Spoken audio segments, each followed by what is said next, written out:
नए विभागों का आवंटन हुआ है। सबसे पहले तो सर आपको जो विभाग मिले हैं, खासतौर पर कृषि और किसान कल्याण विभाग, आपकी क्या प्राथमिकता रहेगी सर, और आपका क्या विजन रहेगा इस विभाग के लिए सर? देखिए, किसान के लिए जो हम अच्छे से अच्छा कर सकते हैं, हमारा प्रयास रहेगा वो अच्छे से करा।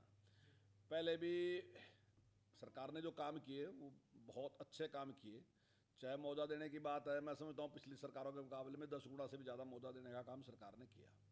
चाहे किसान का जो लोन था उसमें जिस प्रकार की एक मुश्त योजना चलाई, तो उसमें भी 1100 करोड़ रुपए माफ़ करे। और अब की बार भी जो निर्णय लिया सरकार ने, तो उसमें भी हम अगर किसान एक मुश्त योजना का लाभ उठाता है तो लगभग 1750 करोड़ रुपया किसान का माफ़ होगा।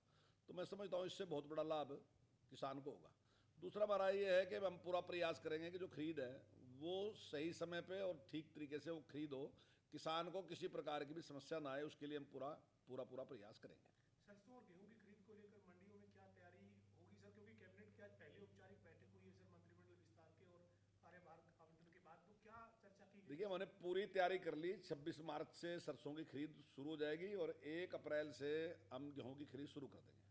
तो कहीं किसी प्रकार की कोई दिक्कत आने नहीं देंगे। मंडियों में व्यवस्था को लेकर अधिकारियों को दिशा निर्देश दिए गए हैं सर कि देखिए, अभी तो हमने बाहर से बाड़ा ही है और आज ही हम शाम तक कोई ना कोई बैठक करके इस प्रकार का आदेश देंगे कि किसी प्रकार की समस्या उनको ना सर आए। आपने 4.5 साल शिक्षा मंत्री के तौर पर जो है वो कार्यभार संभाला सर, कितना संतुष्ट है सर प्रदेश में एजुकेशन व्यवस्था के लिए, चाहे वो स्कूलों के इंफ्रास्ट्रक्चर के लिए काम हुआ हो या फिर टीचर्स की भर्ती को लेकर काम हुआ हो या टीचर से जुड़े या बच्चों से जुड़े मसलों पर कितना काम कर पाए सर? देखिए, काफ़ी अच्छा काम उसमें हुआ और जो इंफ्रास्ट्रक्चर है वो काफ़ी हमने डेवलप भी किया है।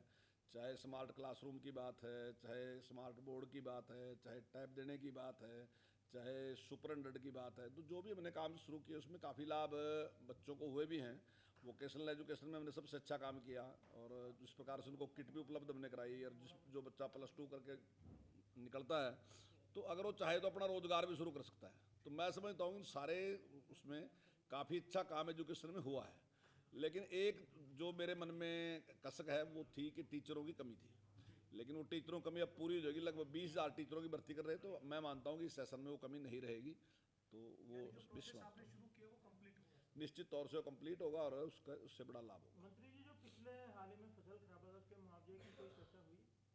देखिए, जो फसल खराबा था उसकी गिरदावरी हो चुकी है और जहाँ जहाँ भी नुकसान होगा उसकी भरपाई करेंगे। कब तक मतलब प्रायोरिटी? अभी मैं डेट तो नहीं आपको बता सकता, लेकिन जल्दी हम उसको करेंगे। ठीक है सर। मंत्री जी, एक अरविंद केजरीवाल की जो गिरफ्तारी हुई है उसको लेकर बीजेपी पर लगातार हमला हो रहे हैं और कह रहे हैं कि चुनाव से पहले बीजेपी डर गई है, इसलिए केजरीवाल की गिरफ्तारी हुई। देखिए, बिल्कुल गलत बात है। अब किसी को भी ईडी बुलाएगी तो उसको जाना ही चाहिए। और ऐसा नहीं, केजरीवाल जी कोई देश के पहले व्यक्ति नहीं है जिसको किसी ने समन किया और बुलाया हो कि वो पहले ही व्यक्ति हैं। ऐसा इससे पहले कितने ही मुख्यमंत्री, कितने ही केंद्रीय मंत्री, कितने ही स्टेट मिनिस्टर ऐसे हैं जिनको समन किया और वो गए। स्वयं जिनको शास्त्र का समझ होता है उन्हें भी ये बात कही कि जाना चाहिए था। स्वयं कोर्ट ने भी ये बात कही कि उनको जाना चाहिए था, उसके बाद उनकी गिरफ्तारी। अब जब अगर एक व्यक्ति बिल्कुल इनकार ही कर दे कि नहीं मैं नहीं जाऊंगा, वास्तविकता में वो चाहता था कि उसको गिरफ्तार करें ताकि वो उसका लाभ ले सके।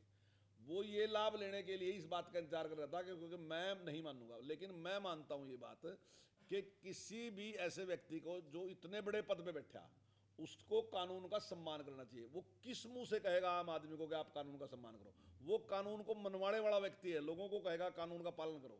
उस संविधान की रक्षा करने वाला व्यक्ति है, वो स्वयं धज्जिया डरा संविधान की। तो मैं समझता हूँ कि बिल्कुल गलत था उनका निर्णय, जो भी उन्होंने निर्णय लिया। उन्होंने रिजाइन नहीं किया है अपने पद से एज चीफ मिनिस्टर, क्या आपको लगता है जेल से सरकार चलाएंगे वो क्या? देखिए, नैतिक दृष्टि से मैं मानता हूं कि पूरी तरीके से गलत है।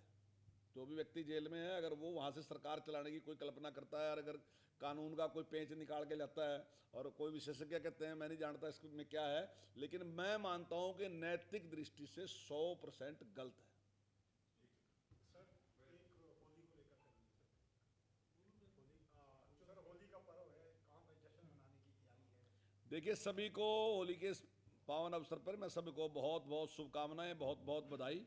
और ये जो उत्सव है बहुत ही मेल मिलाप का उत्सव है, लोगों के मिलने का उत्सव है और भाईचारे का उत्सव है। तो मैं समझता हूँ इसको खूब जोर शोर से मनाएं। और आपसी अगर कहीं मनमुटाव भी है तो मैं समझता हूँ एक अच्छा मौका है उसको बुलाने का और गले मिलने का। आप कार्यकर्ताओं के बीच मनाने जा रहे हैं सर?